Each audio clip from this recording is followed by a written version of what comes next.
We're litty. Yo, we're so lit. All right, now we're feeling it, baby. All right, so from the top, my ladies God. and gentlemen, Steve Nash has been hired by your Brooklyn Nets to be the 23rd coach of the Brooklyn Nets, formerly known as the New Jersey Nets. It has been a long time coming. We've had days like this, we've had times like this, but not quite like this. Steve Nash has signed a 4-year contract to coach the Brooklyn Nets in this new era that includes KD, that includes Kyrie. Keith. Oh my God. Let's go. Yo, I'm trying to keep my the little kid in me that decided that, hey, Jordan is out of the league. Hey, I can't rock with Kobe and them. I gotta start rooting for the Nets. I gotta start root for the home team.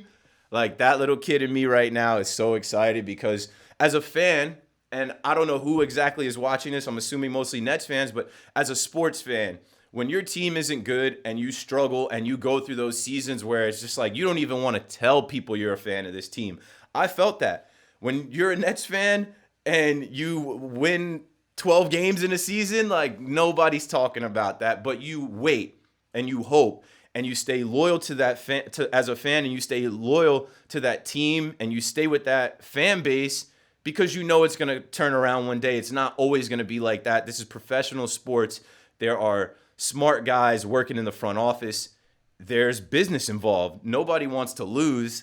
And finally, it is our time in New York now, not New Jersey now, not in Continental Airlines Arena, East Rutherford. We're in Brooklyn, baby. And we are about to shake up the league, the city. I'm pumped about it. Hudson, go for it, man. Tell me what you're about feeling. What dreams are made of. Oh my God, out here in New York.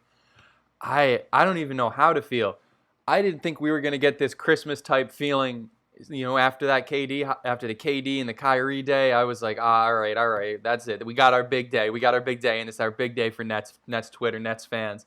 But we got it again, and we didn't come out and we didn't do any of that lame shit. We didn't go, oh, Ty Lue's the guy, whatever, Ty Lue, okay. We didn't go out for Stan Van Gundy, in the booth talking about basketball, hasn't coached the team, and how long Van Gundy. We're here with the ultimate players coach, and that was my first thought. As soon as I saw we re-signed Jacque Vaughn, and like you said, like you tweeted from the Nets account, important that we kept Jacque Vaughn on the squad, that we kept him rolling with the Nets. Yeah. Best compensated assistant coach in the league. The best assistant coach in the league. I don't think there's any question about that. And we got him. And now we got the 2-time MVP. The Canadian. Let's talk about Jacque Vaughn for a minute, because we put out episode 52 yesterday before we got this news, and we were really talking Pop versus JV. We were talking Greg Popovich versus Jacque Vaughn, not thinking about Steve Nash. No one was thinking about Steve Nash. Richard Jefferson was just on Get Up, and his jaw dropped. He's like, this is out of nowhere, RKO style. Like, this is literally out of nowhere. If Richard Jefferson, a former Nets great and a guy that calls the Nets game, says this is out of nowhere, of course, no one really knew. And I kind of give the Nets props for keeping it quiet. And we talked about on the pod, Hudson, the Athletic article that came out about Jacque Vaughn interviewing. We didn't really know who else was interviewing. Oh, hold up. More news? No. Someone just said my audio isn't working on the live stream. Oh, no. That's no good. That's no good at all. Let's see. Maybe, are you pulling from your microphone and not your computer? Yeah, maybe if I know what I can shout do. out, shout out Nets Head. Thanks for letting us know. This is live. We got our own kinks to work out here. Yeah, it happens. So, I mean, if people can hear me, that's because I have the whole studio set up. But I think if I go like this, yeah, it's all good. Man, this is great. This is real time reacting. Nets fans, people that cover the Nets, have a Nets podcast, reacting to the news. It's a moment in time. I'm not even worried about the tech difficulties. We're covering it. So what were we talking about? We're talking about Jacque Vaughn. You mentioned Jacque Vaughn being a players coach. You mentioned Steve Nash being a players coach. I think these two things, right? Jacque Vaughn stays. All of us endorsed Jacque Vaughn after what he did in the bubble, what he did even in the end of the season, beating LeBron and the Lakers in LA. He is the voice. Steve Nash is the face. You needed to make the splash hire. You needed to hire someone that everybody knew. I'm so glad that it wasn't Greg Popovich, Ty Lue, Mark Jackson, guys that have been head coaches other places. We're giving Steve Nash the opportunity to be our own, to be our guy. He is taking his first head coaching job with the Brooklyn Nets. And I'm rocking the Durant stuff because I saw you tweeting it and Matt Brooks tweeting it. You got to think about it. It's this simple. Sean Marks played for the Suns in 2006 when Nash won the MVP. There's a level there. And then also he was an assistant with the Warriors when KD was there. You think KD wasn't like, yeah, actually, I got a guy. I respect that guy. He's one of the beautiful minds in basketball. But with the first-year coach, Steve Kerr was also a first-year coach who went and won it in Golden State. Who's to say Steve Nash can't do the same with a guy like Jacque Vaughn as his lead, as his head assistant coach right there next to him? A voice that's been in the locker room with these guys, that has led these guys.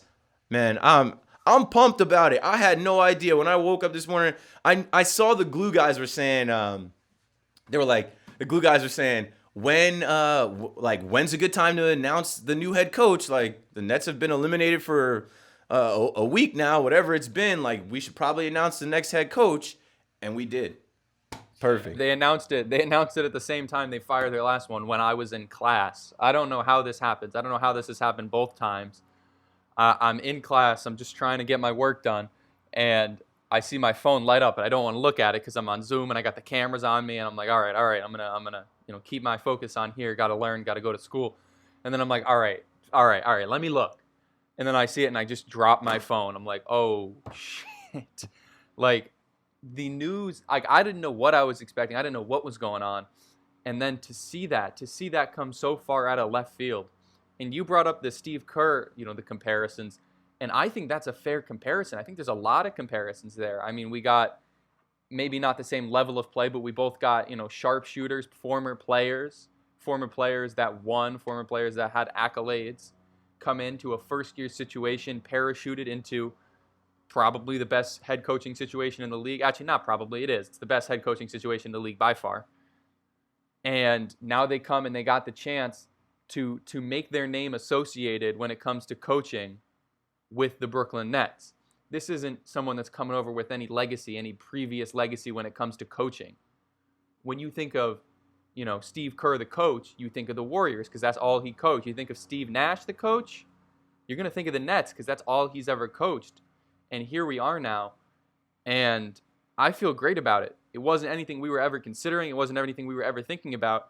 And I think that's what the Nets were going for. Obviously, there was a lot of tweets. I think Woj put out that the Nets had to really convince him to come out of retirement. We had this, pretty much locked in since May, working on it since far before. Keith said before, I said before, right when the old coach, when Kenny got fired, we said, you got to have someone lined up. You got to know what you want if you're going to fire a coach like Kenny just straight off the bat. And we knew what we wanted, and we got it. And we just put the league on notice again because we did something that the league couldn't think of, couldn't fathom. Even other GMs, they couldn't think, who would we hire as the coach? We brought on someone who had never coached before, but everyone had wanted to because he's one of those great basketball minds. And the Nets were able to do it. And the Nets were able to keep the KD connection alive, and I'm here for it. I'm here for it. Yeah. Now, when we talk about KD, right, so many people were saying, well, who's going to coach KD? Like, it's KD's team. I made a joke. I said KD is the coach. Like people say LeBron is the coach.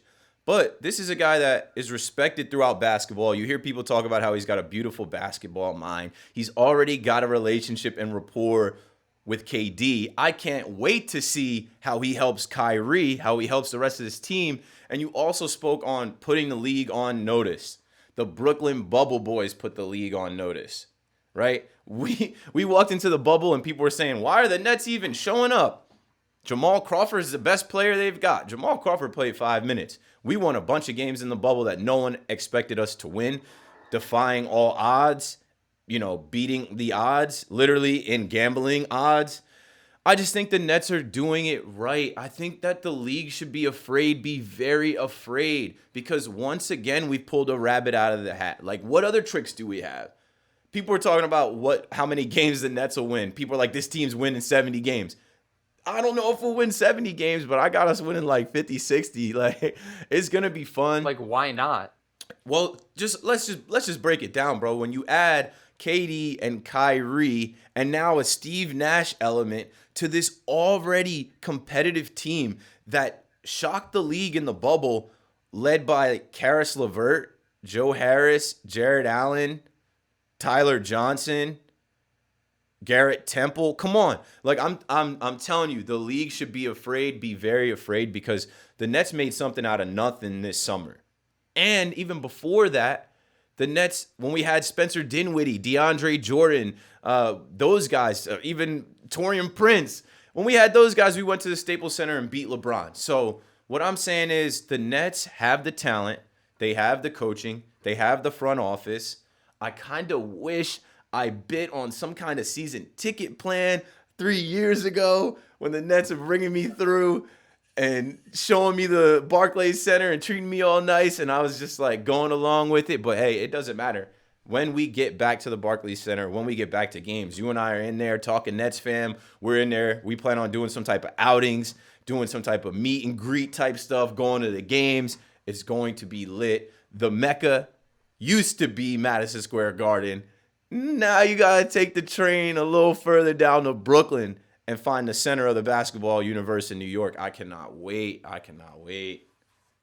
Center of the basketball universe in general right now, I think. Honestly, if you're thinking about teams that are making moves, making splashes, obviously this is the playoffs going on. Everyone's talking about that. But I don't even need to turn on ESPN right now to know what they're talking about right now. They're not talking about the game sevens. They're not talking about the foul calls. They're not talking about the Bucks going down 2-0, whatever.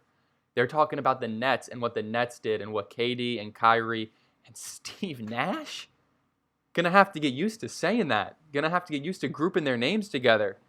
And we talked a lot about the Warriors, but Steve Nash was there. And I sent out a tweet from Talkin Nets. He was an assistant. He was a development coach on the Warriors for 5 years while KD was there. He was always there. And apparently Nash was one of the reasons that KD came to the Warriors in the first place. And now KD might be the reason that Nash came to the Nets, came out of his soft retirement, his embargo on coaching, and came to the Nets. And the first thing I did was I Googled, KD, Steve Nash, and I was expecting to see, videos of them playing against each other, which they did. But I'm watching videos of them working out with each other. Yeah. And practicing with each other, and it's different. It's different.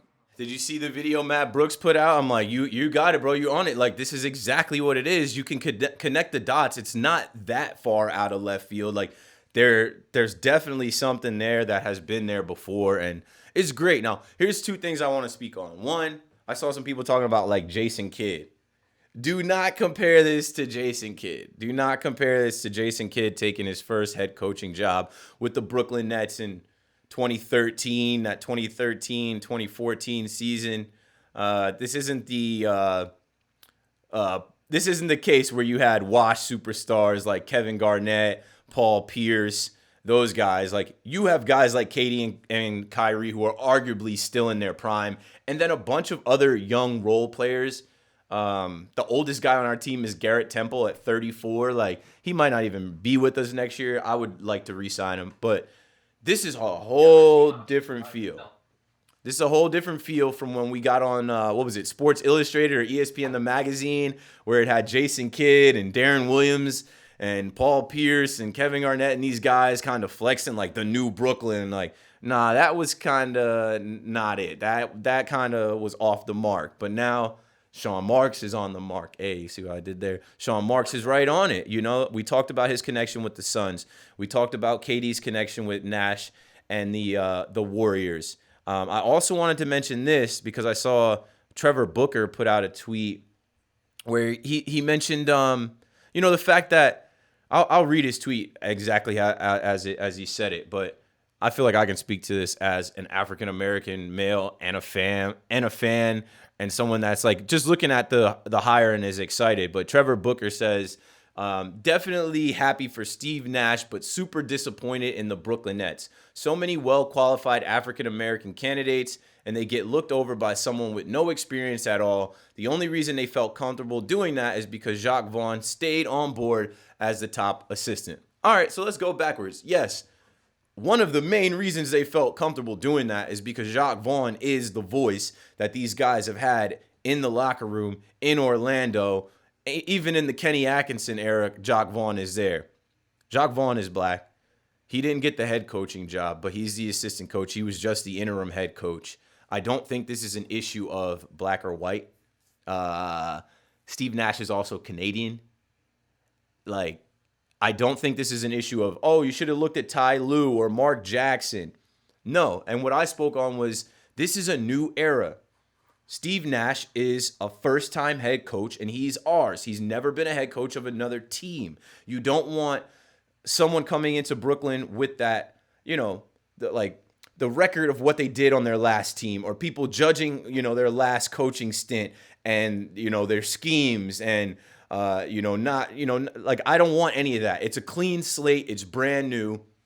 Yes, there's a lot of good African-American coaches, and there are some places where they will land and where they will shuffle around, but I do not think this hire had anything to do with race or anything like that. I just think it was a good hire. I think it made sense. I don't think KD was worrying about having a black coach. I don't think Kyrie was worried about having a black coach. He is a respected figure in the NBA, a 2-time MVP, like a 7 or 8-time All-Star. It's Steve Nash. This is New York. You had to make the hire that was going to grab the headlines. And for today, Thursday, September 3rd, 2020, the Nets have the headlines in New York. We've done it. We've landed our head coach. The new era is officially on and rocking.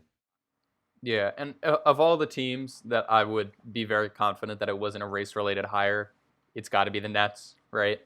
Like, of any team that's going to make sure that they do what's right, it's going to be the Nets. So, personally, myself, I don't think it is.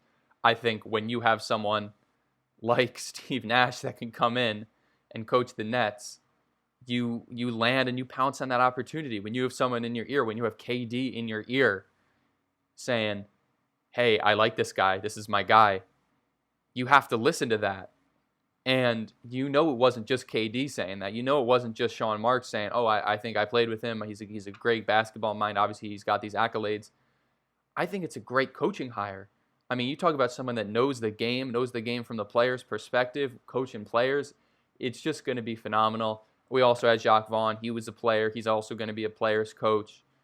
And he stays on because he's already got that rapport with the Nets. I think, like they said in the tweet, I think Pooch put it out, this was kind of locked in place since May. So it's been a while since they've known that this was what's up. I think the months in between have been spent doing whatever they can to make sure that Jacque Vaughn stays on as the lead assistant coach of the Brooklyn Nets. And I think that's like really the most important piece of the puzzle, because you can make the splash hire, you can do all of that, but it's behind the scenes that gets the work done. And if you already got someone that's got all these connections within the team, you got to keep him. If he's going to put the league on notice with TLC as his leading scorer, you got to keep him on. Yeah, and we talked about it. We yesterday on the episode, we were comparing Pop to Jacque Vaughn, and we talked about, how good of a job he did, the rapport that he has with these guys, and how much it would hurt to see him go elsewhere. Like, he's the guy. We kept saying, he's the guy. He was the guy out of the guys that we knew. If we're going to make a hire out of nowhere and it's a guy like Steve Nash, great. And it's very important that people know that Jacque Vaughn isn't going anywhere. He's staying with the organization, and we're going to be just fine. So, I don't know, man. What else you got for this? I think this, I'll say this.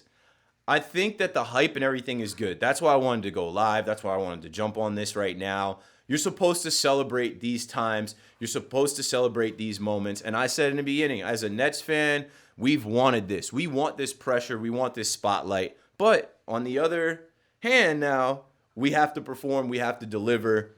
Steve No Nash. excuses. What'd you say? No excuses. No, there's no excuses. I'm very interested to see how Steve Nash is with the New York media. But other than that, I'm not worried about him coaching these guys. I'm not worried about this team being prepared. I'm not worried about this team being ready. We're going to win games, and we're going to win a lot of them. And we're trying to win a championship. It's championship aspirations. Like I said in my tweet, this is New York. We're trying to bring a championship to New York. You don't move the Nets franchise to New York to take L's. You move the Nets franchise to New York for maximum exposure and to bring in new fans. That bandwagon, I said last night, I was like, hey, like, you know, the Yankee game wasn't going so great. So I threw a tweet out there like, hey, if you're into basketball, Hudson and I were talking about the NBA last night. The Nets bandwagon is loading. All aboard. Come on over. And then we get this hire today. And now you're seeing a lot of people like, oh, look at the Nets. Everybody's talking Nets. And they're going to keep talking Nets because for the Nets, it's championship or bust right now. That's what I think it is. I think in New York, you're thinking about us as Yankees fans, us as Nets fans. It's more than aspirations. It's more than, oh, maybe we'll make it to the second round, third round, whatever. It's championship or bust. It's we're playing in that finals, and we're going to win, and we're going to bring it home, or else this whole thing was a failure. Yeah, man. I love it. I see somebody, I think my guy, Jesse Rodriguez, whatever, he's like, get that Nets jersey for me. These Knicks fans got to be sick. And I hate to always go back to the Knicks fans, but hey, let's do it anyway. It's our time. It's our time. And I cannot wait. Fast forward through the rest of this NBA season, get us to next season. When we talk about being on to next season, it's on. This is next season. We are in it. Like the next time you see the Brooklyn Nets, Steve Nash will be the head coach. KD will be wearing number 7 on the court. Kyrie will be out there with his number 11. I got that jersey too in the closet. And it's 11:11 on the clock. 1's on the clock. I think that's a good time to stop. No better time to stop it. No better time. Perfect, man. Perfect, But man. first, we got a review to read. Oh, yeah, go for it. Overnight, we record yesterday. We didn't get this review in yesterday. It just came through this morning. We got a review from Joseph. Oh boy, Shafak. He says, this is the best Nets podcast you can find. 5 stars. Look no further. This is by far the #1 podcast for Brooklyn Nets fans. The way the two hosts carry their way through a conversation and hit the big points Nets fans want to hear makes it a very good listen. I highly recommend listening. Thank you, Joseph. And keep the reviews flowing. We've been on a roll lately. We've been moving through these reviews. I think in our last 3 episodes, we've done about 8 reviews. And I love it. Keep them flowing. I mean, I'm not going to say, DM Keith if you leave a review, but maybe. Hit me up. I tell people hit me up because I'm like, yo, if you hit me up, you say you wrote a review, I'll send you a shirt. I'll send you some Talkin Nets stuff. Like, hey, and that's how you get on the podcast. Leave your at the end of the review. Leave your Twitter. You're getting a shout out. You're getting all that. Yeah, shout out to people in the chat. I see heads in the chat. Big day for the Brooklyn Nets fans. That's all we've got. Episode 53 is out right now. I'll edit what we just did here, and we'll put out a bonus episode today. And, yeah, let's just keep it rolling. We come to you on Thursdays with new episodes once a week. And we are going to chronicle everything that we can find in the NBA and around the Nets and, just keep the podcast running. And we appreciate you guys. It's funny that Hudson mentioned the reviews coming up. And I got a little experience in the podcast game. Like, you're not going to get a ton of reviews at episode 10, 25, 30. But now we're over 50 reviews. We hit that 50 mark, that 50 milestone, which I think shows a lot of people like, we're here to stay. We're going to keep coming to you every week with content. We're going to keep coming to you with what you need to know as a Nets fan. And this is the podcast you want to follow. So I appreciate everybody in the Talkin Nets fam. I appreciate Hudson for jumping on. He's at school. I was covering waking Jake in the morning and then this broke. I'm like, all right, let's figure out how to go live and talk about it. So that's all we got, man. I'll wrap this up like we always wrap this up. Because the new era is upon us. Steve Nash is now the 23rd head coach of your Brooklyn Nets. And when we get back into the Barclays Center, I can't wait to have everybody together for those first couple chants. Let's go Nets. Brooklyn. We go hard.